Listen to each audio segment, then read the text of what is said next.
बढ़ते भारत की शान।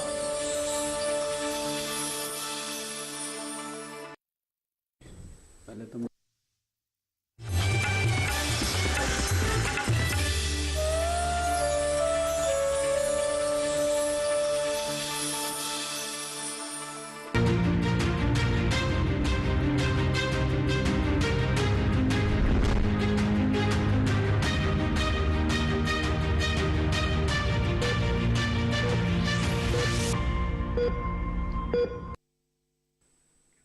आप सभी का स्वागत है स्वस्थ किसान कार्यक्रम में। मैं हूं आदित्य कुमार। हड्डियां हमारे कंकाल तंत्र का सबसे महत्वपूर्ण भाग होता है। ये शरीर को सहारा और आकार दोनों प्रदान करता है।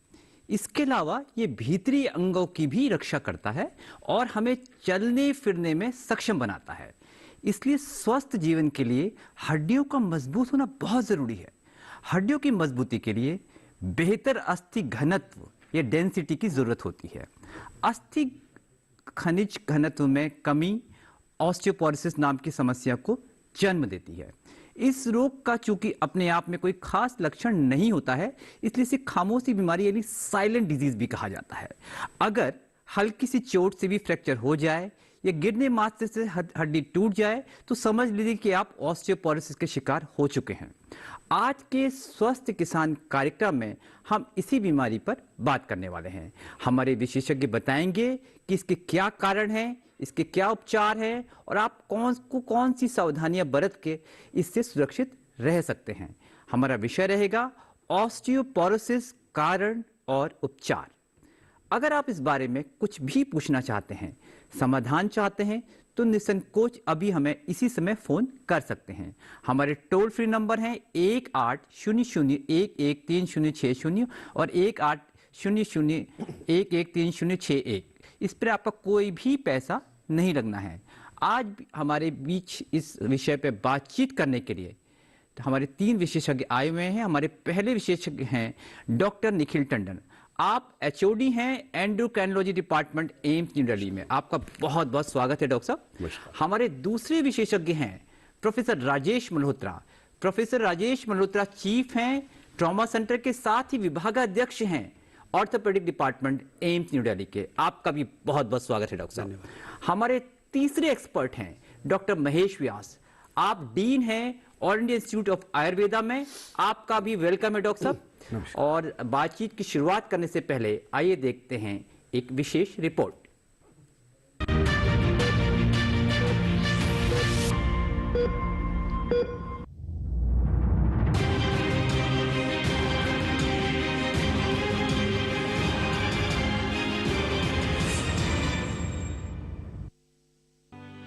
ऑस्टियोपोरोसिस हड्डी का एक चयापचय रोग है, जिसके कारण हड्डी के घनत्व में कमी हो जाती है और वो कमजोर पड़ जाती है। इसीलिए उनके टूटने का खतरा भी बढ़ जाता है। इस बीमारी का उम्र के साथ सीधा संबंध है, यानी जैसे जैसे उम्र बढ़ती जाती है हड्डियों का घनत्व भी छितराने लगता है। बुजुर्ग लोगों में फ्रैक्चर के ज्यादा मामलों के पीछे भी यही वजह है। आमतौर पर 40 साल की उम्र से अस्थि घनत्व का नुकसान दिखाई देने लगता है। एस्ट्रोजन विनिवर्तन के कारण रजोनी वृत्ति के करीब पहुंचने वाली महिलाओं में हानि अधिक तेजी से होती है। ये बीमारी आनुवांशिक भी है और अस्वास्थ्यकर जीवन शैली भी इसको आमंत्रित कर सकती है। मिसाल के तौर पर कैल्शियम का कम सेवन करने वालों, असंतुलित या कम खाना खाने वालों, धूम्रपान करने वालों, अल्कोहल का ज्यादा सेवन करने वालों को इसकी ज्यादा संभावना है। इसके अलावा ज्यादा नमक खाना और पर्याप्त व्यायाम न करना भी ऑस्टियोपोरोसिस की वजह बन सकते हैं। ऑस्टियोपोरोसिस फ्रैक्चर आमतौर पर कूल्हे के जोड़ के पास वाली जांग की हड्डी, रीढ़ या कलाई के पास वाली हड्डियों में होता है, बल्कि रीढ़ में तो किसी भी आघात के बिना फ्रैक्चर हो सकता है। इसकी रोकथाम के लिए बचपन और किशोरावस्था के दौरान मजबूत और स्वस्थ हड्डियों का निर्माण करें। खासतौर से कैल्शियम और विटामिन डी युक्त आहार लें। दूध, सोयाबीन के उत्पादों के अलावा मेवे और समुद्री भोजन में अच्छा खासा कैल्शियम पाया जाता है। धूप के संपर्क में रहें और नियमित रूप से वजन उठाने का व्यायाम करें। जॉगिंग, तेज चलने, डांस करने, टेनिस या बैडमिंटन खेलने से भी हड्डियों की अच्छी एक्सरसाइज हो जाती है। कॉफी और चाय जैसे अत्यधिक कैफीन युक्त पदार्थों से बचें।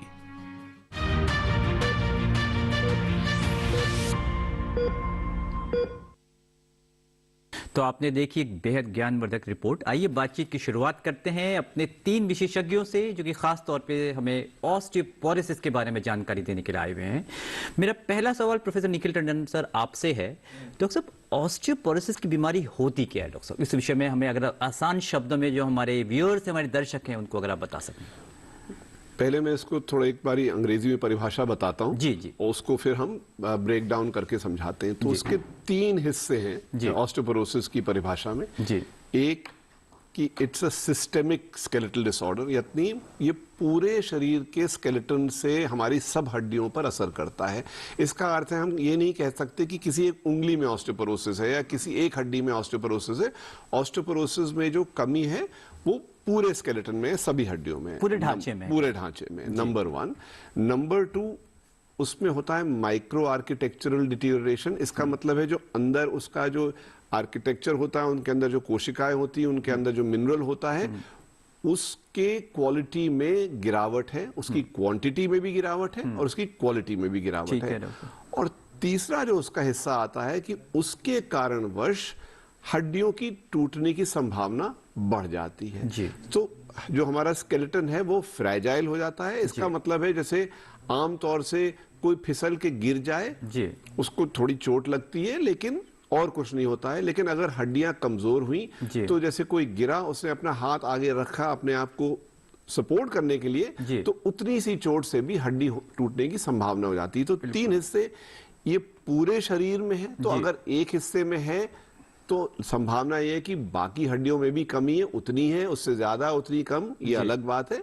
लेकिन ये नहीं होगा कि केवल एक ही हड्डी में कमी है। दूसरा, क्वालिटी और क्वांटिटी ऑफ बोन में कमी है। और तीसरा, उसके कारणवश हड्डी टूटने की संभावना में वृद्धि हो जाती है। डॉक्टर साहब, यही कहना चाह रहे हैं, अगर मैं आसान शब्द में कहूं कि पूरे शरीर का जो ढांचा है वो कमजोर हो जाता है और हड्डियों का प्रमाण भी उससे कमजोर हो जाता है और हल्की सी चोट से भी वो टूटने की संभावना बनी रहती है। बिल्कुल।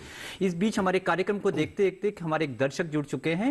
नंद स्वरूप हैं, बाराबंकी, उत्तर प्रदेश से। नंद स्वरूप, बहुत बहुत स्वागत है आपका हमारे कार्यक्रम में। अपना सवाल पूछिए। नमस्कार सर, मैं नंद स्वरूप मिश्रा हूँ, बारा। मैं जानना चाहता हूँ कि हड्डियों को मजबूत करने के लिए जैसे हमारे कुछ पोषक तत्व होते हैं, लौह तत्व है, कैल्शियम है, विटामिन है, प्रोटीन है, बता है, इसके अलावा और हमें क्या करना चाहिए?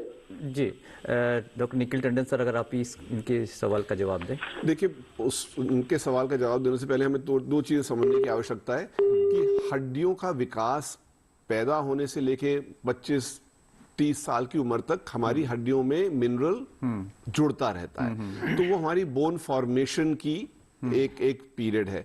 उसके बाद नया बोन नहीं बनती है जी। उसके बाद समय के अनुसार लेडीज में जब उनकी माहवारी खत्म होती है उस उम्र के साथ एक साथ से गिरावट आती है और मर्दों में बाकी जाके और थोड़ी सी जब उम्र बढ़ती है उसके बाद हड्डियों में गिरावट आती है। तो इसलिए सबसे पहला हमारा एफर्ट होना चाहिए कि जब हड्डियां बन रही हैं, फॉर्मेशन की स्टेज हो, उस समय आहार भी, व्यायाम भी और कोई भी ऐसी चीज जिसका दुष्प्रभाव हो सकता है उसका सेवन ना किया जाए।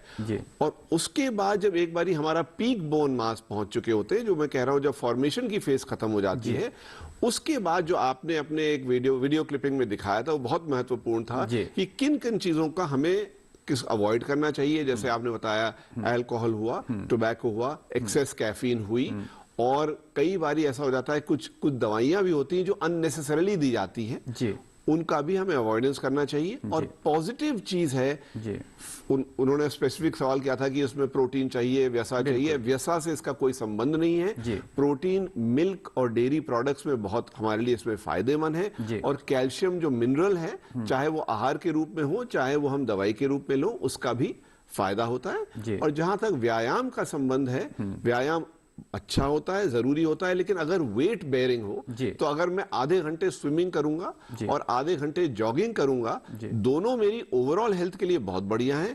लेकिन हड्डी की हेल्थ के लिए जो इम्पैक्ट हो रहा है जॉगिंग से या वॉकिंग से, जो वजन हम उसका वजन वाली एक्सरसाइज है, उसमें हमारे को ज्यादा फायदा होता है हड्डियों के तौर पे। ओवरऑल हेल्थ के लिए कोई भी एक्सरसाइज अच्छी रहती है। बिल्कुल डॉक्टर साहब। डॉक्टर राजेश मल्होत्रा सर, आपका रुख करना चाहेंगे। डॉक्टर साहब, ऑस्टियोपोरोसिस का खतरा किन लोगों में सबसे ज्यादा रहता है? जी, तो ऑस्टियोपोरोसिस मूलतः स्त्रियों की बीमारी है जी। उसमें करीब आप समझे कि 100 लोगों में 80 लोग जो है 80 जो है वो स्त्रियां होती हैं, 20 पुरुष होते हैं जी। और इसका कारण है, कारण ये है कि स्त्रियों में जब रजोनिवृत्ति या मेनोपॉज जब होता है जी। तो उस समय बड़े सारे उनके हार्मोन्स के चेंजेस होते हैं, जिसकी वजह से एक खास करके मेनोपॉज के 1-1.5 साल के अंदर कुछ स्त्रियों में बहुत तेजी से हड्डी का नुकसान होता है, जिसको हम रैपिड लूजर्स कहते हैं। तो एक तो इसको हम पोस्ट मेनोपॉजल ऑस्टियोपोरोसिस कहते हैं या टाइप 1 कहते हैं। ये स्त्रियों में ही होता है, जाहिर है, क्योंकि पुरुषों में कोई जैसी एंड्रोपॉज नाम की कोई ड्रामेटिक चीज नहीं होती है। हालांकि धीरे धीरे उनमें भी पुरुष के हार्मोन्स की कमी होती है और धीरे धीरे आप देखते हैं कि उनमें भी थोड़ी सी चेंजेस आनी शुरू हो जाती है, लेकिन वो बहुत बाद में होती है। जो दूसरा प्रकार होता है उसको हम सेनाइल ऑस्टियोपोरोसिस कहते हैं, जो कि आयु के साथ होता है, वृद्धावस्था में होता है। वो स्त्री और पुरुष दोनों में समान रूप से होता है, दोनों को प्रभावित करता है। तो जो टाइप 1 है जो कि स्त्रियों में ही होता है, उसमें जो मूल कारण है वो ये है कि हमारी हड्डी देखिए जीवित होती है जी। वो उसमें हड्डी बनती भी रहती है और उसमें से हड्डी निकाली भी जाती है। तो उससे कई चीजें होती है। अगर आपको एकदम कैल्शियम चाहिए तो वो हड्डी से एकदम निकाल के तुरंत शरीर में अगर कैल्शियम की कमी है तो वो निकाल दिया जाएगा, जो कि आपके हार्ट के लिए, ब्रेन के लिए, फंक्शनिंग के लिए बहुत जरूरी है। तो हड्डियां एक कैल्शियम का स्टोर भी हैं। तो हड्डी में से कैल्शियम निकलते रहना, जमा होते रहना रहता है।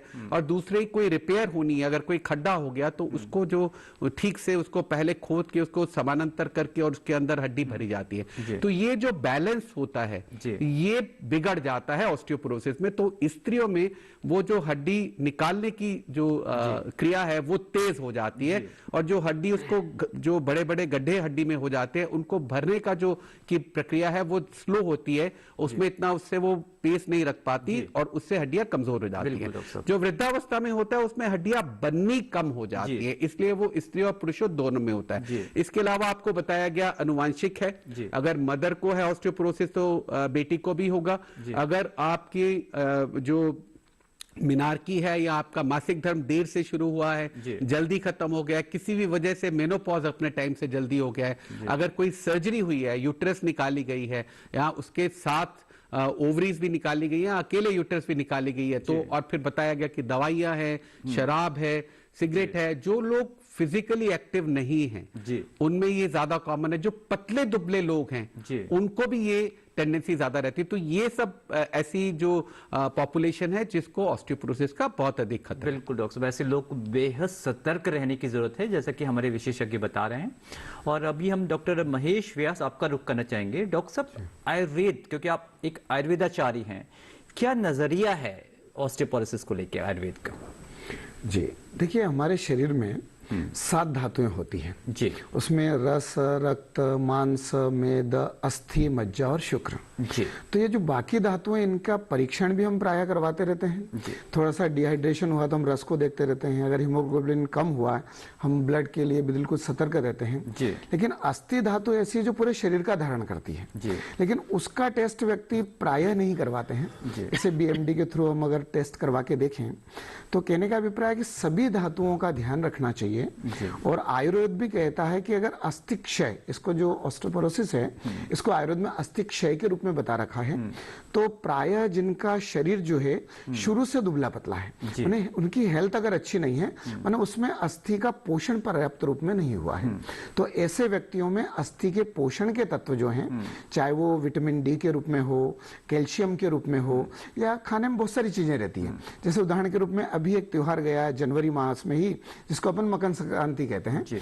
मकर संक्रांति के समय अपन तिल और गुड़ का उपयोग ज्यादा करते हैं, और तिल में जो है काफी अच्छी क्वांटिटी में कैल्शियम भी है, और कहना चाहिए कि ये हमारे आहार में ही जुड़ी हुई चीजें हैं। तो जो हमारे यहाँ आहार बता रखा, अगर पर्याप्त आहार लें, हम हमारी सही दिनचर्या का पालन करें, अगर रात में ज्यादा देर तक जागते हैं, या फिर कहने का अभिप्राय है कि जो पोषण वाला जो आहार बता रखा है वो प्रॉपर आहार नहीं लेते हैं, या फिर जो अभी काफी बात हुई कि जैसे धूम्रपान है, अल्कोहल है, कैफीन है, इन चीजों का प्रयोग करते हैं, और उसके साथ में भी कुछ जो हमारे यहाँ ऋतु के अनुसार कुछ पौष्टिक चीजें बता रखी है, जैसे बादाम आदि का प्रयोग करना, जिनमें कैल्शियम वगैरह, विटामिन वगैरह काफी रहते हैं। तो इन चीजों का अगर हमारी दिनचर्या में हम समावेश करें, हमारे आहार विहार में सही तत्वों को हम समाविष्ट करते रहें और शरीर का सही पोषण हो, इस चीज का अगर सही ध्यान रखें तो निश्चित रूप से जो कहना चाहिए कि प्रॉब्लम खड़ी होती है उससे हम बच सकते हैं। बिल्कुल, बहुत अच्छे से बताया। इस बीच हमारे एक और दर्शक जुड़ चुके हैं, रमेश कुमार जी हैं मध्य प्रदेश से। रमेश जी, आपका बहुत बहुत स्वागत है हमारे कार्यक्रम में, अपना सवाल पूछिए। जी, घुटने दुख रहे हैं सर, मेरे लिए यही 52 साल की घुटना दुखते हैं सर। आपके घुटने दुखते हैं, आप लाइन पे बने रहिए। मैं डॉक्टर मल्होत्रा आपसे रिक्वेस्ट करना चाहूंगा कि डॉक्टर साहब हो सकता है आप घुटना दुख रहे हैं सर, घुटना दुखते हैं। हाँ जी, हम सुन चुके हैं। डॉक्टर साहब आपके सवाल का जवाब दे रहे हैं, आप लाइन पे बने रहिए। हाँ डॉक्टर जी, जैसा कि हमने पहले आपको इस कार्यक्रम में शुरू में रिपोर्ट में दिखाया कि सबसे ज्यादा असर जो है वो रीढ़ पे और कलाई पे और कूल्हे की हड्डी पे होता है। घुटने पे ऑस्टियोपोरोसिस का बहुत अधिक असर नहीं होता है। अगर आपके घुटने में दर्द है तो उसका कारण आपकी आयु के हिसाब से होता है। आपने अपनी आयु नहीं बताई। अगर बच्चा है तो उसमें इन्फेक्शन से हो सकता है, अगर वयस्क है तो उसमें यूरिक एसिड से या गठिया से हो सकता है, और अगर वृद्ध व्यक्ति है तो उसका जो है वो ऑस्टियोआर्थराइटिस या घुटने जिसे घिस जाते हैं उससे हो सकता है। तो 52 साल में ऑस्टियोआर्थराइटिस की शुरुआत हो जाती है, खास करके अगर आपका वजन ज्यादा है, अगर आप ऐसी एक्टिविटी करते हैं, गतिविधि करते हैं जिसमें जमीन पे बैठना पड़ता है, सीढ़ी बहुत ज्यादा चढ़ते हैं, चौकड़ी मारते हैं, भारतीय प्रणाली के शौच का प्रयोग करते हैं, तो इन सब चीजों से, वजन ज्यादा होने से या थायराइड की प्रॉब्लम होने से, अगर थायराइड ठीक से काम नहीं करती है या अगर अनुवांशिक है, अगर माता पिता को अगर घुटनों की तकलीफ रही है, तो इन सब कारणों से घुटनों की तकलीफ हो जाती है। ये ऑस्टियोपोरोसिस से सीधे तौर पे संबंधित नहीं है। इसके लिए एक्सरे कराएं और अपने डॉक्टर को दिखाएं। बिल्कुल, जैसा कि डॉक्टर साहब बता रहे हैं, आप उसका पालन करें, आप बिल्कुल आप ठीक हो सकते हैं। डॉक्टर निखिल टंडन सर, आपका रुख करना चाहेंगे। डॉक्टर साहब, अगर हम जांच की बात करें तो ऐसी कौन सी जांचें हैं जिनसे ऑस्टियोपोरोसिस का पता लगता है? देखिए, ऑस्टियोपोरोसिस के लिए जैसे डॉक्टर व्यास साहब ने उसका जिक्र किया था, बोन मिनरल डेंसिटी टेस्ट होता है। बोन डेंसिटी नापने का एक, बेसिकली हम क्या नाप रहे हैं कि हड्डियों में जो उनका भार है, डेंसिटी है, वो कैसी है। अब उसको नापने के साधन कुछ हैं, लेकिन जो उसका बेस्ट ऑप्शन है उसे हम बोन डेंसिटोमेट्री कहते हैं। वो एक प्रकार की एक्सरे के जरिए ये नापता है कि बोन की डेंसिटी कैसी है। वो एक रिपोर्ट उस प्रकार देता है।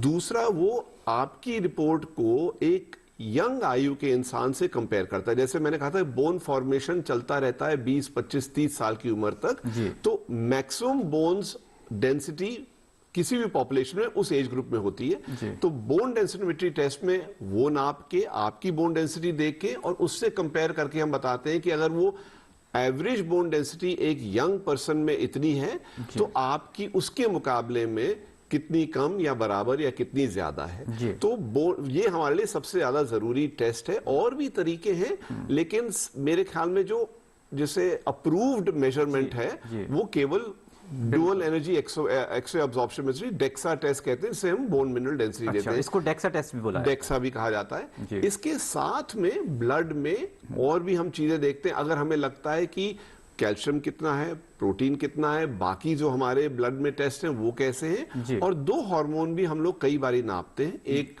Vitamin D. विटामिन डी का एक बहुत महत्वपूर्ण रोल यह है कि जैसे हमारे आहार में कैल्शियम होता है, वो पेट से या आंतों से खून में जाए और बाकी शरीर तक पहुंचे, उसके लिए विटामिन डी की आवश्यकता होती है।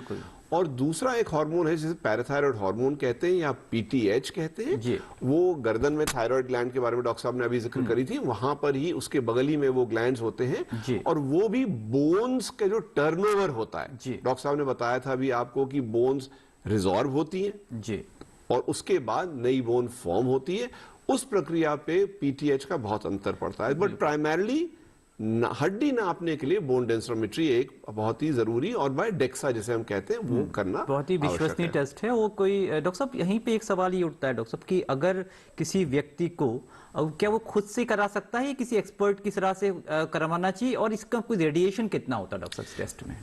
सो देखिए, टेस्ट तो कोई भी ऐसा नहीं करना चाहिए जो व्यक्ति को खुद अपने आप करवाना चाहिए। टेस्ट मेडिकल होते हैं, किसी संदर्भ में कराए जाते हैं और किसी की सलाह से कराए जाते हैं। तो बोन डेंसिटी वाला टेस्ट प्रेफरेबली किसी मेडिकल एडवाइस से होना चाहिए और उसके भी यूजुअली रेगुलेशन होते हैं। जैसे डॉक्टर साहब ने अभी बताया था, लेडीज में जो हमारे 80% लोग जो ऑस्टियोपोरोसिस के होते हैं वो विमेन होते हैं। तो जो मीनोपॉज के बाद वाला एज ग्रुप होता है उसमें बोन डेंसिटोमेट्री टेस्ट कराने का एडवाइस होती है विमेन में, और मेल्स में कहा जाता है 60-65 साल की उम्र के बाद ही कराने की आवश्यकता पड़ती है। कुछ परिस्थितियां ऐसी होती है जब हमें लगता है ये कॉमन गार्डन ऑस्टियोपोरोसिस नहीं है, साधारण ऑस्टियोपोरोसिस नहीं है, किसी स्पेसिफिक कारण की वजह से है, उसमें डॉक्टर अलग से सलाह दे सकता है, वो उसमें कराना चाहिए। जहां तक रेडिएशन का सवाल है, मैं आपको उसमें एक बहुत ही छोटा सा एग्जांपल दे सकता हूं कि नॉर्मली जब आप एक्सरे कराने जाते हैं तो आप देखते हैं जो एक्सरे टेक्नीशियन होता है वो उस कमरे में खड़ा नहीं होता है, राइट, और उसको कई बार एक रेडिएशन का एक बैज होता है नापने के लिए। इसमें जो टेक्नीशियन होता है वो 1 मीटर की दूरी से ज्यादा खड़ा हो सकता है उसी कमरे में उसी मशीन के सामने, तो रेडिएशन की हमें इसमें कोई ऐसी चिंता करने की आवश्यकता नहीं है। बिल्कुल डॉक्टर साहब, बहुत अच्छे से आपने बता दिया, क्लियर कर दिया कि रेडिएशन का इफेक्ट कितना है। और आज ऑस्टियोपोरोसिस एक ऐसी साइलेंट डिजीज है जो कि लोगों को पता नहीं चलती और उसका जिंदगी को किसी तरीके से परेशान करती रहती है आने वाली। इस बीच हमारे अंतराल का ब्रेक का समय हो गया। एक छोटे से अंतराल से लौटते हैं, तब तक आप हमारे कार्यक्रम में बने रहिए।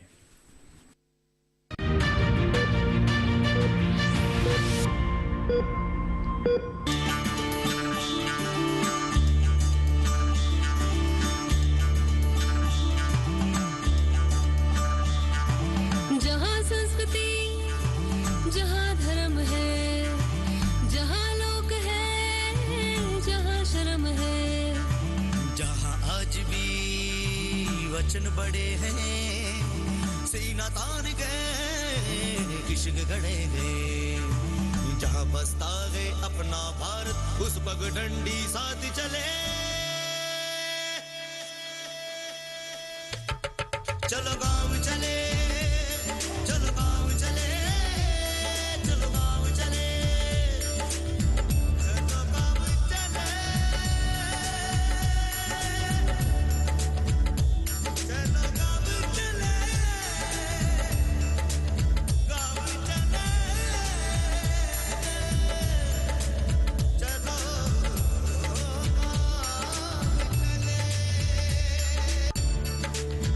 देखिए कार्यक्रम चलो गांव चले 27 नवंबर से हर रविवार रात 8:30 बजे सिर्फ दूरदर्शन किसान पर।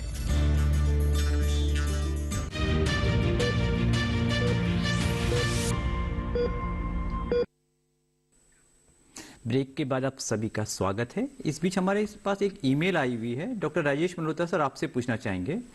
डॉक्टर अभिषेक है मुंबई से, इनकी आयु 54 वर्ष है और इनकी हाइट 5 फीट 6 इंचेस है।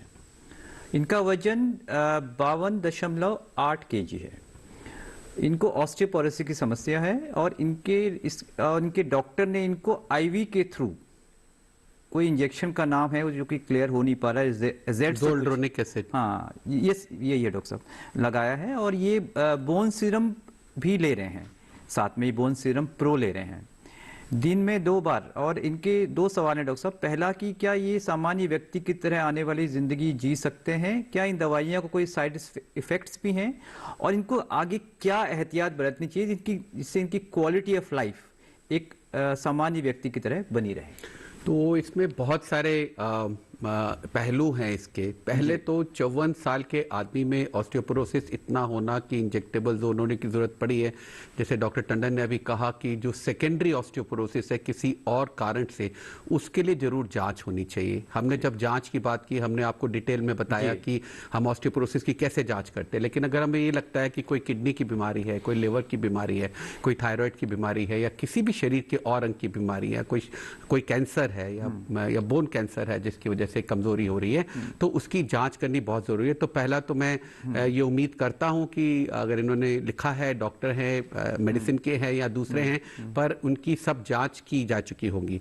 अगर मान लीजिए हेरेडिटी किसी वजह से प्राइमरी ऑस्टियोपोरोसिस है और ऐसा कोई कारण नहीं है जिसका इलाज किया जा सके, तो ज़ोल्ड्रोनिक एसिड एक अच्छी दवाई है जो कि सीवियर ऑस्टियोपोरोसिस में हम देते हैं, क्योंकि जो ये दवाई है ये आर्थराइटिस की तरह से इसका इलाज होता है। तो जब हम इलाज शुरू करते हैं तो हर दवा कुछ समय तक के लिए कारगर होती है, उस समय के बाद उसको ब्रेक देना पड़ता है। तो इन्होंने पूछा कि क्या ये नॉर्मल जीवन जी सकते हैं? तो मैं बताना चाहूंगा कि Indian society of bone and mineral research के लिए हमने एक पुस्तक लिखी थी कुछ समय पहले, आपकी हड्डियों के लिए व्यायाम। बहुत अच्छी किताब है, आप ISBR के ऑफिस से ले सकते हैं। उसमें हमने ये बताया था कि कितना ऑस्टियोपोरोसिस हो तो किस तरह की गतिविधियां इंसान कर सकते हैं। जैसे कि डॉक्टर टंडन ने बताया कि जब आप पहले आपका पीक बोन मास जब आपको अटेन करना है, पहले 25 साल जीवन के है, उस समय पे आप जितना फिजिकल एक्टिविटी करेंगे, वेट बियरिंग एक्सरसाइज करेंगे, उतना आपके जो अस्थि कोश है वो बढ़ेगा और आपका पीक बोन मास बढ़ेगा। लेकिन जब आप ऑस्टियोपोरोटिक बहुत ज्यादा हो गए तो कई बार ऐसा है कि आपने बहुत कोई स्ट्रेनुअस एक्टिविटी कर ली तो उससे अपने आप में फ्रैक्चर हो सकता है। तो उसके लिए ये जानना बहुत जरूरी है कि इनके ऑस्टियोपोरोसिस की सेवेरिटी क्या है। दूसरी बात यह है कि जब भी हम इस ग्रुप की दवाइयां देते हैं, 3 साल के बाद हम थोड़ा केयरफुल हो जाते हैं देखने के लिए कि इनका कोई साइड इफेक्ट तो नहीं हो रहा है। 5 साल तो हम इनको देते ही हैं, लेकिन हम अपने पेशेंट में 3 साल के बाद थोड़ा सतर्क हो जाते हैं देखने के लिए कि कोई इनका साइड इफेक्ट तो नहीं हो रहा। जैसे कि हड्डियां में कई बार थोड़ी कमजोरी आ सकती है, या अगर ऐसी दवाइयों पे अगर आपका कोई डेंटल काम चल रहा है तो वो डेंटल काम अगर हुआ है तो वो आपके जॉ में वो हड्डी को नुकसान पहुंचा सकता है। तो आप जो भी दवाई ले, जिस डॉक्टर ने आपको एडवाइस किया है उससे एक बार बैठ के डिस्कशन करें, उससे जान लें, क्योंकि आपको और दवाई कितनी देर खाने की जरूरत है। क्योंकि एक दुर्भाग्यपूर्ण बात यह है कि हम ऑस्टियोपोरोसिस की जो भी इलाज करें, जब एक बार हम उसको बंद कर देते हैं तो वो दोबारा वापस हड्डी क्षय होनी शुरू हो जाती है, और कुछ एजेंट्स में ये धीरे से दोबारा वापस क्षय होनी शुरू होती है, और कुछ ऐसी दवाइयां होती है जिनको बंद करते ही तुरंत तेजी से हड्डी का लॉस होना शुरू हो जाता है या क्षय होना शुरू हो जाता है। तो किस तरह की दवाई आपको दी जा रही है? इंजेक्शन एक तरह से अच्छी दवाई है, अच्छा तरीका है दवाई देने का, क्योंकि जो इस ग्रुप की दवाइयां हम मुंह से देते हैं उनकी एब्जॉर्प्शन बहुत कम होती है, 1% से भी कम होती है। तो वो सुबह खाली पेट खानी पड़ती है, उसके साथ अगर आपने कुछ खा लिया या चाय पी ली तो वो एब्जॉर्ब नहीं होता है। उसके बाद लेटना नहीं होता है, खड़े होकर रहना होता है ताकि वो आपको एसिडिटी नहीं करे। तो जबकि इंजेक्शन से पूरी डोज आपके शरीर में एक बार चली जाती है तो पूरा काम करती है, लेकिन आपकी हाइड्रेशन अच्छी होनी चाहिए, आपका कैल्शियम ठीक होना चाहिए, आपका विटामिन डी ठीक होना चाहिए, और आपके किडनी के फंक्शन ठीक होने चाहिए, जो कि मैं आप प्रिज्यूम कर रहा हूं कि इनके ठीक ही होंगे जो इनको ज़ोल्डोनिक का इंजेक्शन दिया गया है। पर ये जो ग्रुप है सबसे ज्यादा इसी दवाई का इस्तेमाल होता है, हमारा वर्क हॉर्स है, और बाकी और दवाइयां भी है, इस पर डिपेंड करते हैं कि पेशेंट की एज क्या है, सिवियरिटी कितनी है, उसके हिसाब से मरीज से डिस्कशन करके दवाई शुरू की जाती है। बिल्कुल डॉक्टर साहब, इन्होंने ये लिखा हुआ है कि बाकी इनके पैरामीटर्स बिल्कुल ठीक हैं, केवल ये इनका ईमेल का दोबारा आया है, वो यही कह रहे हैं। जी, तो इसका मतलब ये है कि सेकेंडरी ऑस्टियोपोरोसिस इनको शायद नहीं है, प्राइमरी ऑस्टियोपोरोसिस है, और इलाज के लिए अगर इनके डॉक्टर ने शुरू किया तो मैं समझता हूँ ये ठीक दवाई है, और काफी पोटेंट दवाई है, ये काफी इफेक्टिव दवाई है। बिल्कुल डॉक्टर साहब, पीछे हमारे एक दर्शक जुड़ चुके हैं, आइए उनका सवाल ले लेते हैं। बहुत बहुत स्वागत है आपका हमारे कार्यक्रम में, अपना सवाल पूछिए। भीम सिंह जी, अगर आप हमें नमस्कार जी। हाँ जी नमस्कार भीम सिंह जी, अपना सवाल पूछिए। डॉक्टर साहब, मुझे ना इसमें रीढ़ की हड्डी में दर्द रहता है। अच्छा, ठीक है। तो मैंने यहाँ हमारे जनरल हॉस्पिटल में दिखा था जी, तो उन्होंने कहा कि आपकी जो रीढ़ की हड्डी है इसमें जो निचली साइड झुकाव होता है वो कम है। जी, ठीक है। तो उन्होंने कुछ दवाइयाँ दी थी, कुछ एक्सरसाइज बताई थी जी, लेकिन उसका भी मुझे कोई खास असर नहीं दिख रहा है। आप लाइन पे बने रहिए, डॉक्टर मल्होत्रा आपके सवाल को सुन रहे हैं। डॉक्टर साहब अगर इनके सवाल तो भीम सिंह जी, 2 चीजें इसमें बहुत जरूरी है मेरे लिए जानना, एक आपकी आयु कितनी है और आपका वजन कितना है। जैसे जैसे आयु बढ़ती है, जैसे जैसे वजन बढ़ता है, तो रीढ़ की हड्डी में दर्द का कारण जो है लंबर स्पॉन्डिलोसिस या स्पाइनल ऑस्टियोआर्थराइटिस, या जिसको हम डिजेनरेटिव या आयु के साथ हड्डियां घिसने की बीमारी होती है, वो होती है। जैसे अभी हमने बताया आपको कि ऑस्टियोपोरोसिस में स्पाइन की इन्वॉल्वमेंट स्त्रियों में ज्यादा होती है और उनकी हाइट कम हो जाती है। आप देखेंगे कि जो स्त्रियां होती हैं आगे झुकना शुरू हो जाती हैं, क्योंकि उनके जो रीढ़ की हड्डी के मनके होते हैं वो दब जाते हैं और हाइट कम हो जाती है, और उनका पेट बाहर आ जाता है, भूख लगनी कम हो जाती है, छाती में दर्द शुरू हो जाती है। आपके केस में ऐसा लगता है कि ये शायद स्पॉन्डिलाइटिस या लंबर स्पॉन्डिलोसिस की प्रॉब्लम है, और अगर आपको आराम नहीं आ रहा है तो अपने डॉक्टर को दिखाएं। कुछ अगर स्पेशल एक्सरे कराने की जरूरत है तो उनको एक्सरे कराएं, और फिजियोथेरेपी करें, वजन घटाएं, उठने बैठने में, सामान उठाने में कुछ थोड़ा एहतियात बरतें तो इस दर्द को कंट्रोल किया जा सकता है। बिल्कुल, जैसे डॉक्टर साहब बता रहे हैं, अगर आप उसका पालन करेंगे तो आप बिल्कुल ठीक हो जाएंगे। और डॉक्टर महेश व्यास, आपका रुख करना चाहेंगे। अभी हमारे दोनों एक्सपर्ट्स ने बताया कि किस तरीके से एलोपैथी में इसका ट्रीटमेंट होता है। आयुर्वेद में किस तरीके से डॉक्टर साहब इनका कोई सब्स्टिट्यूट है या आप इन्हीं में पैरेलली कुछ ऐड करते हैं? देखिए, आयुर्वेद में इसके लिए एक विशेष रूप से चिकित्सा बता रखी है जी, और हमारे यहाँ पूरा एक विभाग ही, एक आई चिकित्सा विभाग जो है जी, वो विशेष रूप से इस प्रकार के जो रहते हैं केस उनकी ही ट्रीटमेंट करते हैं जी। तो इसमें मुख्य रूप से जो ध्यान रखने की बात रहती है जी, कि व्यक्ति का सही डायग्नोसिस हो। जी। अभी भी जो इनका जो प्रश्न था ना, उनने वही, सर ने अभी, मल्होत्रा जी ने बिल्कुल उनको बताया कि आप पहले सही डायग्नोसिस कर लीजिए। बिल्कुल। तो डायग्नोसिस सही होगा तो ट्रीटमेंट सही हो सकता है।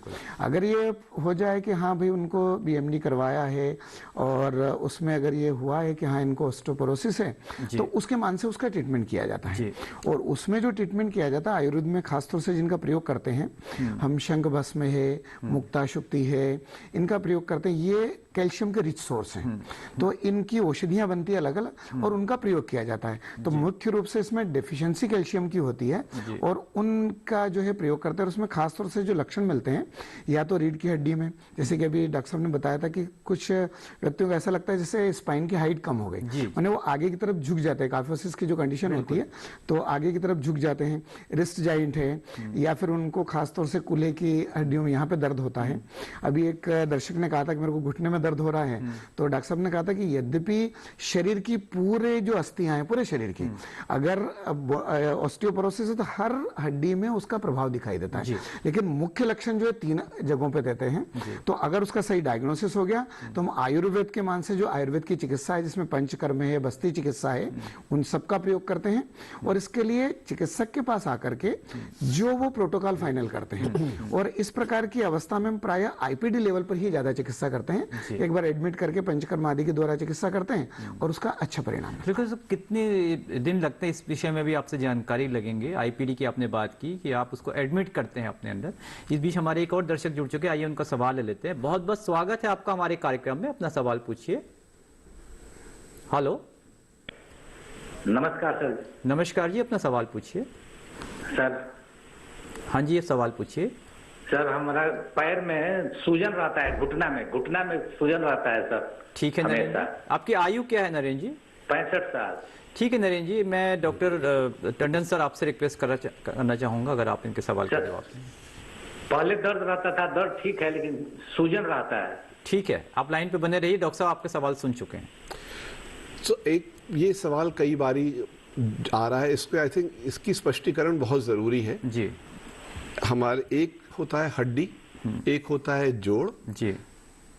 ऑस्टियोपोरोसिस का संबंध हड्डियों की कमजोरी से है जी, और जोड़ जो होते हैं उसमें अधिकतर, जैसे अभी डॉक्टर साहब बता रहे थे, डॉक्टर मल्होत्रा साहब बता रहे थे कि उसमें विभिन्न प्रकार की आर्थराइटिस हो सकती है जो उम्र के अनुसार अलग अलग किस्म की होती है।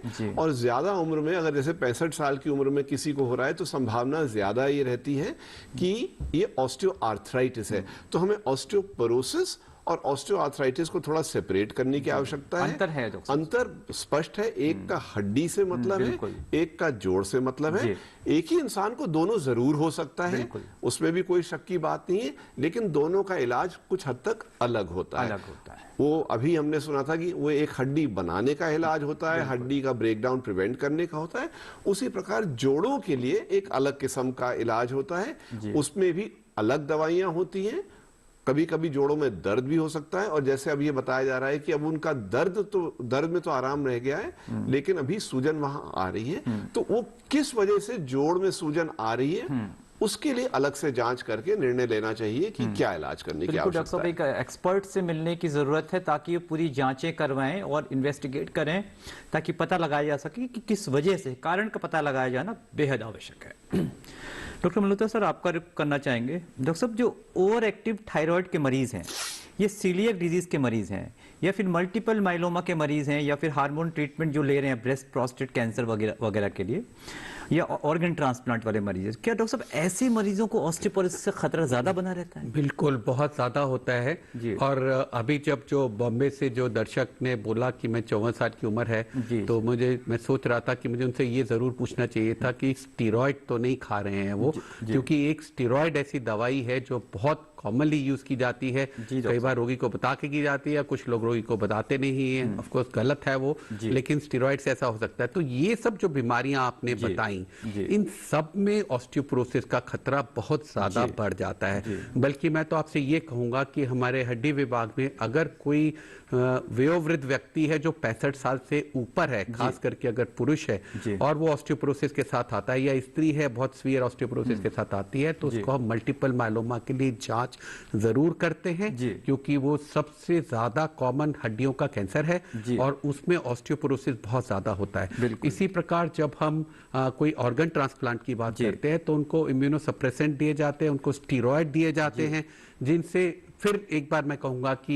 ये होता है। इसी तरह से जो थायराइड जिनका ज्यादा काम करता है, वो थायराइड के हार्मोन जब बहुत ज्यादा होते हैं तो दोबारा जो हड्डी को का क्षय करने के लिए जो हड्डी को एब्जॉर्ब करने वाली प्रक्रिया जो है उसको तेज कर देते हैं। देखिए ऐसा है कि हड्डी जो है वो एक तरह से आप ये समझ ले कि जो हमारी सेल्स हैं वो एक समय समझ लीजिए कि जो लेबर काम कर रही है सड़क पे वो है, वो एक फावड़ा लेके एक खड्डा खोद रहे हैं और उसके पीछे एक दूसरी टीम आ रही है जो उसको सीमेंट करके रिपेयर करेगी।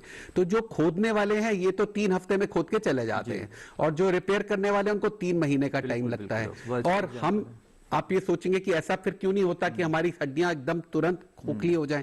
उसका कारण ये है कि हमारे पूरे शरीर में ये प्रक्रिया एक समय पे नहीं चल रही है, 20% हड्डियों में चल रही है, बाकी में नहीं चल रही है। तो इसलिए वो प्रक्रिया जो है, जो ज्यादातर जो जिनमें ये ज्यादा जोर से चल रही है, उन हड्डियों में ये कमजोरी पड़ती है, इसीलिए स्पाइन, कूल्हा और रिस्ट में ये होता है। तो ये जो कोई भी ऐसी चीज, हार्मोनल डिस्टरबेंस या स्टीरॉयड या कोई भी ऐसा दवा या ऐसी बीमारी जो हड्डियों के वो जो हटाने की प्रक्रिया उसको तेज कर दे, तो वो करते हैं। हड्डियां बनने में तेजी करने की दवाएं बहुत कम है और इतनी तेजी से काम नहीं करती है, इसलिए इन सब बीमारियों में ऑस्टियोपोरोसिस का खतरा बहुत ज्यादा रहता है। बिल्कुल डॉक्टर साहब, आपने बिल्कुल स्पष्टता से बताया कि किस वजह से क्षय का बढ़ता है, होता ज्यादा होता तेजी से, जबकि बनाने की जो गति है वो उस अनुसार नहीं, उस अनुपात में होती है। इस बीच हमारे एक दर्शक जुड़े हुए, आइए उनका सवाल ले लेते हैं। बहुत बहुत स्वागत है आपका हमारे कार्यक्रम में। गजराज सिंह जी, अपना सवाल पूछिए। हाँ जी, मैं मतलब हेलो।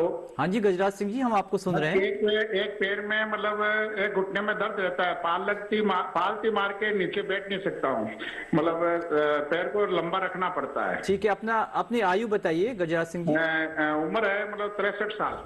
आपकी 63 साल की उम्र है। मैं डॉक्टर महेश व्यास सर आपसे पूछना चाहूंगा जी। और एक पैर में मतलब खिंचाव रहता है, एक वैन मतलब जब चलता हूँ तो करीबन मतलब आधा किलोमीटर चलने के बाद में वैन में खिंचाव आता है, मतलब दर्द करती है वैन। ठीक है गजराज सिंह जी, डॉक्टर कमर से लेके एडी तक। ठीक है, महेश व्यास जी आप इनके सवाल का जवाब दें। जी। एक आपका वजन बता दीजिए, आपका वेट कितना है? Weight 98 kg। जी। एक तो इनका वेट जो है ना वो भी घुटने के दर्द का कारण हो सकता है, और दूसरा इन्होंने एक जो लक्षण बताया था कि इनको एक नर्व में खिंचाव होता है, तो कई बार साइटिका जो है वो कंडीशन भी रहती है। तो जहां तक इनको ऑस्टियोपोरोसिस की कंडीशन कम लगती है, आर्थराइटिस है या साइटिका है, ये कंडीशन ज्यादा लगती है, तो सबसे पहले इनको एक अच्छे डॉक्टर के पास में, किसी भी पैथी, आयुर्वेद हो, होम्योपैथी, एलोपैथी, किसी भी अच्छे डॉक्टर के पास जाना चाहिए, अपनी समस्या बता करके उसका प्रॉपर डायग्नोसिस करवाना चाहिए, और उस डायग्नोसिस के साथ में इनको ट्रीटमेंट करना चाहिए। जैसे कि इन्होंने एक लक्षण और बताया कि नीचे अगर वो बैठते हैं आलती पालती मार के, तब उनको घुटने में ज्यादा दर्द होता है। तो एक उम्र के साथ भी ये रहता है, आर्थराइटिस की कंडीशन में भी ये रहता है, और घुटने का दर्द जो है, जैसे कि अभी टंडन सर ने बहुत अच्छे से समझाया था, एक अस्थि की विकृति होना और उसके फंक्शन की विकृति होना। तो ये फंक्शनल वो है, तो जॉइंट में पेन हो रहा है तो कहीं ना कहीं वो जो है अर्थराइटिस की तरफ या दूसरी कंडीशन की तरफ ज्यादा जा रहा है, तो इनको एक अच्छा डायग्नोसिस करवा के फिर ट्रीटमेंट लेना चाहिए। बिल्कुल। मैं डॉक्टर टंडन सर आपका रुख करना चाहूँगा। डॉक्टर साहब, आमतौर पे जब किसी मरीज को ऑस्टियोपोरोसिस की दिक्कत होती है तो उसको पहला संपर्क एक एंडोक्राइनोलॉजिस्ट से करना चाहिए या फिर ऑर्थोपेडिशियन से करना चाहिए? ये भी एक सवाल अक्सर दिमाग में लोगों के आता है। देखिए, ये ऐसी बीमारी है जो कई स्पेशलिटीज देखती है, तो इसको किसी एक स्पेशलिटी तक सीमित रखने का कोई लाभ नहीं है, क्योंकि उम्र के साथ आप मान के चलिए कि 20, 25, 30% लोगों को ऑस्टियोपोरोसिस हो सकती है। तो इसलिए आप भिन्न देशों में देखेंगे, from general practice to endocrinology to orthopaedics to geriatrics to gynaecology, मतलब एक पूरा या इंटरनल मेडिसिन, पूरी एक रेंज ऑफ प्रैक्टिशनर्स हैं जो इसका एलोपैथी में इसका इलाज करते हैं। तो इसमें कोई हमें प्रतिबंध लगाने की मुझे लगता है आवश्यकता नहीं है। जरूरी है 2-3 चीजें। नंबर 1, हम ऑस्टियोपोरोसिस समझ रहे हैं वो ऑस्टियोपोरोसिस है कि नहीं है, तो ठीक तरह से उसकी जांच हो जानी चाहिए। बिल्कुल डॉक्टर साहब। दूसरा कि वो ऑस्टियोपोरोसिस है, वो उसकी सिवियरिटी कितनी है, कि मामूली से हड्डी की क्षय हुई है तो उसमें हमें व्यायाम आहार की आवश्यकता है, या व्यायाम आहार और कैल्शियम विटामिन डी की आवश्यकता है, या मौखिक रूप से गोलियों की आवश्यकता है, या इंजेक्शन की आवश्यकता है जो रोज भी लग सकते हैं, 3 महीने पे भी लग सकते हैं, 6 महीने पे भी लग सकते हैं, या साल में भी लग सकते हैं। तो आई थिंक सिस्टमैटिकली प्रोटोकॉल के अनुसार अगर इलाज किया जाए तो इसमें हमें किसी प्रकार का ये नहीं कहना चाहिए नहीं आपको उनको दिखाना है या उनको दिखाना है। सिस्टमैटिकली इसका बस एक अप्रोच होनी चाहिए। बिल्कुल डॉक्टर साहब ने यही बताया कि एक तरीके से अगर व्यक्ति का इलाज हो तो मरीज को फायदा होना ही होना है, और ये कोई मायने नहीं रखता है कि आप एक ऑर्थोपेडिशियन के पास जाएं या फिर एंडोक्राइनोलॉजिस्ट के पास जाएं। मरीज का हित, उसका फायदा, जो कि डॉक्टर का हमेशा ही उद्देश्य रहता है, वो इंपॉर्टेंट होता है। इस बीच एक अंतराल या ब्रेक का समय हो चुके हैं। छोटे से अंतराल से लौटते हैं थोड़ी देर में।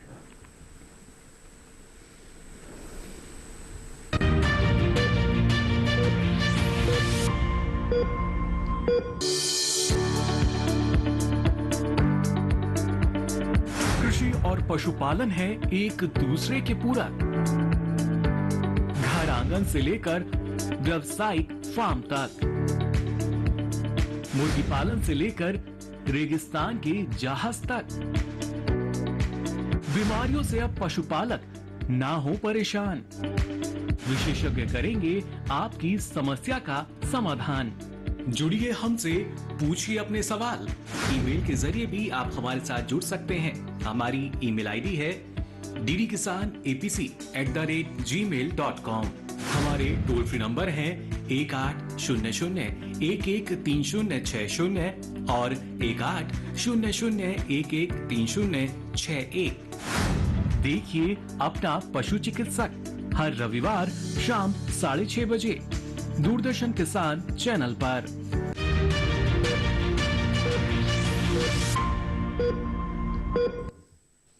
ब्रेक के बाद आप सभी का स्वागत है।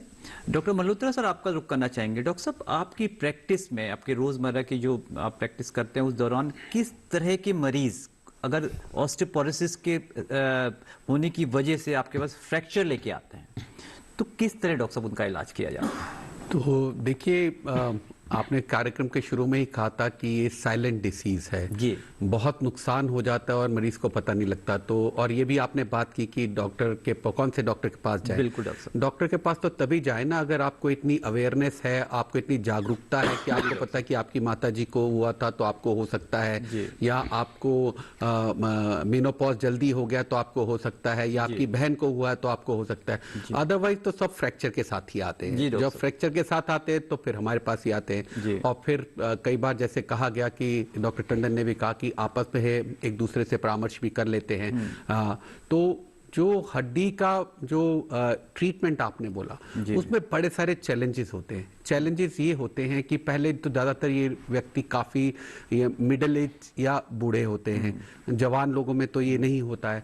और ऐसे लोगों को हमारी कोशिश ये होती है कि अगर कूल्हे का जैसे फ्रैक्चर है तो अगर वो है तो जानलेवा भी हो सकता है। उसमें उसको हम हिप अटैक बोलते हैं, जिस तरह से हार्ट अटैक और ब्रेन अटैक होता है, इसी तरह हिप अटैक जो है वो मैं चाहता हूं कि लोगों को ये इस बात का ज्ञान हो कि एक कूल्हा टूटना छोटी मोटी चीज नहीं है। शरीर की सबसे बड़ी हड्डी टूटी है और हमारे यहाँ ये भी कहा जाता है कि आप जो है पेल्विस के रास्ते दुनिया में आते हैं और कूल्हे के रास्ते दुनिया से जाते हैं। इतनी सीरियस इंजरी है, तो उसमें हमारा प्रयास ये रहता है कि जल्दी से जल्दी 36 घंटे 48 घंटे के भीतर ही और अगर हमारा बस चले तो 24 घंटे के अंदर ही ऑपरेशन करके मरीज को खड़ा करके चला दें, क्योंकि जितनी बीमारियां होती हैं वो सब जो है वो बिस्तर पे पड़ने से होती है। छाती में इन्फेक्शन हो जाती है, बेड सोर हो जाते हैं, क्लॉट बन जाते हैं टांगों में, यूरिन में इन्फेक्शन हो जाती है। तो ऐसे एक कोई वृद्ध व्यक्ति अगर बेड पे पड़ गए तो फिर उनका बाहर निकल के चलना ऑलमोस्ट असंभव हो जाता है। तो ये तो पहली बात है कि अगर कोई भी ऐसा फ्रैक्चर हुआ है जिससे वो चलने में सक्षम नहीं रहे, असमर्थ हो गए, तो जल्दी से जल्दी उसको ऑपरेशन करके उनको खड़े होकर चलाना है। हड्डियां कमजोर होती हैं, ठीक से जुड़ती नहीं है, तो कई बार हम उसको रिप्लेस कर देते हैं, कूल्हे को उसको रिपेयर करने के बजाय रिप्लेस करना पड़ता है ताकि वो उसकी हड्डी जुड़ने का मोहताज ना रहे और जल्दी से जल्दी वो उस पर वजन डाल सके। जहां तक अपर लिम्ब की या ऊपर के शरीर के हिस्से के फ्रैक्चर की बात है, तो उसमें हाथों में अगर या कंधे में फ्रैक्चर है तो उसको हम लोग अगर आवश्यकता पड़े तो ऑपरेशन करते हैं। लेकिन ऑपरेशन में हड्डी इतनी सॉफ्ट होती है, इतनी मुलायम होती है, तो कई बार हमारे जो पेच होते हैं और प्लेट्स होती है और रॉड होती है उनको भी ठीक से परचेज नहीं मिलती है, तो बहुत ही चैलेंजिंग होता है। कई बार हमें सीमेंट लगा के उससे उसको फिक्सेशन देनी पड़ती है, नहीं तो वो रॉड और प्लेट जो है वो पकड़ नहीं लेते हैं। रीढ़ की हड्डी में फ्रैक्चर की बड़े दर्द की बड़ी समस्या रहती है और कई बार वो रीढ़ की हड्डी में फ्रैक्चर होने से जो कुबड़ निकल आता है या हंचबैक हो जाता है, डिफॉर्मिटी हो जाती है, वो पेनफुल रहती है। और कई बार हमें उसमें रीढ़ की हड्डी में जो मनके होते हैं उसके अंदर भी इंजेक्शन लगा के सीमेंट डालना पड़ता है ताकि दर्द में कुछ आराम दिया जा सके पेशेंट को और वो चल फिर सके। बिल्कुल डॉक्टर साहब, बहुत अच्छे से डॉक्टर साहब ने बताया। इस बीच हमारे कार्यक्रम को देखते हुए एक और दर्शक जुड़ चुके हैं, मिस्टर वीरेंद्र हैं उत्तर प्रदेश से। वीरेंद्र जी, आपका स्वागत है हमारे कार्यक्रम में। अपना सवाल पूछिए। हेलो जी, अपना सवाल पूछिए वीरेंद्र जी। ये पापा की थोड़ी रीढ़ की हड्डियों में दर्द है। क्या आयु है आपके फादर की? 82 प्लस। 82 है। डॉक्टर निखिल टंडन सर, अगर आप जवाब देना चाहें इनके सवाल का। हाँ डॉक्टर साहब, आपके सवाल सुन रहे हैं, आप लाइन पे बने रहिए। देखिए, रीढ़ की हड्डी में दर्द के कई कारण हो सकते हैं। एक तो जैसे आज का जो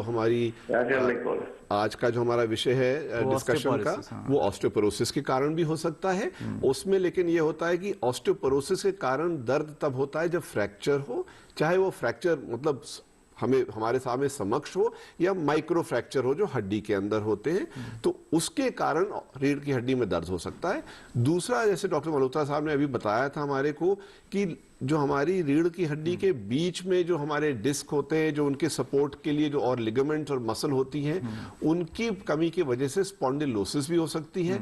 उस स्पॉन्डिलोसिस से भी दर्द होता है और कभी कभी अगर वहां की, जैसे कहते हैं हड्डी बढ़ गई वहां की, तो हड्डी बढ़ने की वजह से भी नसों पे दबाव कभी आ जाता है, जिसे डॉक्टर व्यास साहब ने शियाटिका का जो एक वर्ड यूज किया था, तो उसके कारण भी दर्द हो सकता है। तो हमें पहले तो ये देखना पड़ेगा, और वो बगैर मिले हुए, बगैर किसी डॉक्टर को देखे ये स्पष्ट रूप से नहीं बताया जा सकता है कि ये किस वजह से हो रहा है। और अगर जैसे सपोर्टिंग स्ट्रक्चर्स की प्रॉब्लम की वजह से हो रहा है तो व्यायाम करके और लोकल पेन रिलीफ देके उसमें आराम मिलने की संभावना जरूर होती है। बिल्कुल, जैसे कि डॉक्टर टंडन ने आपको बताया कि एक विशेषज्ञ के पास आपको विजिट करना ही पड़ेगा, उनके पास जाना पड़ेगा। वो तमाम जांचें करने के बाद भी किसी निष्कर्ष पे पहुंचेंगे और तभी आपके फादर बिल्कुल ठीक हो सकेंगे। डॉक्टर व्यास, आपका रुख करना चाहेंगे। डॉक्टर साहब, एक ईमेल आई है, मिसेस बिमला है, 76 ईयर्स इनकी एज है डॉक्टर साहब, और इनको ऑस्टियोपोरोसिस की बीमारी डिटेक्ट हुई है। डेक्सा स्कैन करवाया इन्होंने, उसमें इनको पता लगा। अब ये पूछना चाह रही है इसका इलाज क्या है और क्या सावधानियां इनको आने वाली जिंदगी में बरतनी पड़ेंगी। बिल्कुल, जैसे कि इनने अगर डायग्नोसिस करवा रखा है और ऑस्टियोपोरोसिस उसमें डायग्नोसिस हो चुका है, तो हर अवस्था का ट्रीटमेंट है, उस कंडीशन को ध्यान में रख करके विशेषज्ञ के पास जाकर के एक तो ट्रीटमेंट लेना चाहिए, दूसरा इनको अपना जो दिनचर्या है उसमें कुछ चीजों का ध्यान रखना चाहिए। ऑस्टियोपोरोसिस की कंडीशन में क्या है कि जैसे मुख्य लक्षण बताया था कि थोड़ी सी उसमें भी फ्रैक्चर हो जाता है, ग्रिपिंग कैपेसिटी व्यक्ति की कम रहती है, थोड़ा सा वीकनेस वो महसूस करते हैं, और कई बार ये कंडीशन धीरे धीरे जब ज्यादा बढ़ती है तो जैसे भ्रम है, अपन कहते हैं कि कई बार चक्कर आने जैसी कंडीशन भी रहती है, सब वीकनेस के कारण होती है। तो इसलिए तो डाइट अपनी अच्छी रखें, और डाइट में जैसे अपना दुग्ध आहार है, मिल्क से बनी हुई चीजें जो है, ये सब चीजें इसमें बहुत ही सपोर्टिव रहती है। और कुछ चीजें आयुर्वेद में कई चीजें बता रखी, औषधियां जैसे अश्वगंधा आदि है, पर उन सब का प्रयोग चिकित्सक के परामर्श से लें। तो इनको चिकित्सक के पास जाना चाहिए और उसका प्रॉपर ट्रीटमेंट लेना चाहिए, ताकि आगे कभी भी इनको इसके कारण दिक्कत नहीं हो। डॉक्टर साहब, इसका ईमेल का दूसरा हिस्सा है कि डाइटरी आहार के माध्यम से आप आयुर्वेद में और क्या बताना, इनको परामर्श देना चाहेंगे? जी, जैसे आहार में अपन हरी पत्तेदार जो सब्जियां होती है, पालक है, इनको उपयोग ये कर सकते हैं। ड्राई फ्रूट्स में बादाम आदि का उपयोग कर सकते हैं, मिल्क प्रोडक्ट का प्रयोग कर सकते हैं। दिनचर्या अपनी अगर सही रखें, जैसे कुछ लोग रात को अगर ज्यादा देर तक जगते हैं तो वो आयुर्वेद के मान से वात को बढ़ाता है, और वात का डायरेक्ट रिलेशन जो वो अस्थि के साथ है। तो इसलिए अस्थियों के संबंधी जो भी विकार है उसमें वात के कारण होते हैं, और आयुर्वेद में उसके लिए कई प्रकार के ऑयल जो है उनका सामान्य अभ्यंग, उसके द्वारा अस्थि का पोषण होता है। तो एक्सटर्नल यूज भी, इंटरनल यूज भी, इन दोनों का प्रयोग अगर करें तो अस्थियों को हम अच्छी मजबूत बना के रख सकते हैं। तो आप ये कह रहे हैं कि आयुर्वेदिक जो तेल आते हैं उनका उपयोग करने से भी अस्थियों में मजबूती लाई जा सकती है? डॉक्टर साहब, बिल्कुल, यही आप कहना और आयुर्वेद में जो अलग अलग ऑयल बता रखे, मतलब उन ऑयल में जो इंग्रेडिएंट्स हैं प्लेन ऑयल नहीं है, जैसे चंदन बला, लाक्षादी तेल, लाक्षा का उपयोग करते हैं, वो अस्थियों को मजबूत करती है। तो इंटरनल भी प्रयोग किया जाता है, एक्सटर्नल भी प्रयोग किया जाता है। दोनों ही प्रकार के ऑयल हैं, दोनों ही प्रकार, कई प्रकार की गुग्गुलू हैं, उनका प्रयोग इस कंडीशन में प्रयोग किया जाता है। पर वो सभी चीजों का प्रयोग एक अच्छे चिकित्सक के परामर्श के आधार पर ही करना चाहिए। परामर्श, अपने मन से कुछ नहीं करना है। और डॉक्टर टंडन सर, आप कुछ कहना चाह रहे थे? मैं थोड़ा सा, क्योंकि इस विषय पे हमने ज्यादा बात करी नहीं, मैं डॉक्टर व्यास साहब के कहते कहते मुझे इस बात को याद आया कि ये हमने हड्डी बनाने की बात कर ली, हड्डी तंदुरुस्त बनाने की बात कर ली, उनकी स्ट्रेंथ बढ़ा दी, लेकिन एक चीज जो हमें डिस्कस करनी चाहिए वो है फॉल प्रिवेंशन। जी डॉक्टर, क्योंकि अगर हमने ये कई बार कहा है कि मामूली सी चोट से भी या मामूली से चलते फिरते गिरने से भी हड्डी टूटने की संभावना है, तो वृद्धावस्था में खास तौर पे ये हम गिरे नहीं, मरीज गिरे नहीं, उसके लिए जितना भी एहतियात बरत सकते हैं वो करना आवश्यक है। वो एहतियात अपनी मसल स्ट्रेंथ बढ़ाने से, फिजिकल एक्सरसाइज से हो सकता है। डॉक्टर मल्होत्रा साहब ने किताब के बारे में जिक्र किया था जो Indian society for bone and mineral research ने व्यायाम के बारे में निकाली थी। उसी प्रकार चाहे कोई हो, चाहे वो रूटीन वॉकिंग हो, वेट बेरिंग एक्सरसाइज हो, चाहे वो योग अभ्यास हो, मसल स्ट्रेंथनिंग बहुत जरूरी है। दूसरा है ध्यान रखना। जैसे कई बारी होता है ओल्ड एज में दिखाई ठीक तरह से नहीं देता, मोतिया हो गया, रात को उनको बाथरूम जाने की आवश्यकता पड़ी, रास्ते में कुछ चीज पड़ी है, एक छोटी सी मतलब कारपेट पड़ी, उसमें पैर उलझ गया, गिर गए। घर में छोटे बच्चे, उनके खिलौने पड़े रह गए, रात को दिखे नहीं, उन पे पैर चला गया, वो गिर गए। तो जिन लोग को, मरीजों को अगर मोतिया की शुरुआत होगी, क्योंकि इस आयु में मोतियाबिंद की भी शुरुआत हो जाती है, तो उन्हें ऑपरेशन करा लेना चाहिए। आप वो कराना है नहीं कराना वो ऑप्थेल्मिक सर्जन बताएंगे। मैं आपको खाली उसका उदाहरण दे रहा हूँ कि इन सब चीजों का चक्कर आने की बात। कई बारी उस उम्र में क्या होता है कि ब्लड प्रेशर हो रहा होता है, ब्लड प्रेशर की दवाई दी जाती है, ब्लड प्रेशर की दवाई से भी कभी कभार जब लोग खड़े होते हैं तो थोड़ा ब्लड प्रेशर गिरता है तो चक्कर आ सकते हैं। बाथरूम में फिसलन होने की संभावना होती है, तो अगर बाथरूम में हम कोई रेलिंग ऐसी लगा दें ताकि वो इंसान पकड़ सके। मैं खाली एक मोटा दायरा यहाँ बता रहा हूँ कि दवाइयां अपनी जगह, आहार अपनी जगह, प्रिवेंशन अपनी जगह, लेकिन फॉल प्रिवेंशन एक बहुत ही आवश्यक कंपोनेंट है हमारा ऑस्टियोपोरोसिस के मैनेजमेंट का। बहुत ही महत्वपूर्ण हिस्सा है, और आपने बड़े अच्छे से बताया कि गिरने को बिल्कुल हमें बचना है। और अब हमारे कार्यक्रम का समय लगभग समाप्त हो चुका है। डॉक्टर मल्होत्रा सर, आपसे रिक्वेस्ट करना चाहेंगे, अंत में क्या संदेश आप देना चाहेंगे हमारे दर्शकों को? तो मैं ये संदेश देना चाहूँगा कि जो इससे बचाव है उससे बढ़िया कोई भी और स्ट्रेटेजी हमारे पास नहीं है। एक बार जब फ्रैक्चर हो जाता है ऑस्टियोपोरोसिस में तो बार बार फ्रैक्चर होने शुरू हो जाते हैं, उसको हम फ्रैक्चर कैस्केड कहते हैं। रिस्क बढ़ता जाता है। पहले फ्रैक्चर से बचें तो जीवन आपका बचा रहेगा। अगर आप हर फ्रैक्चर जो है वो आपके लिए जीवन के लिए संकट बन के आ सकता है।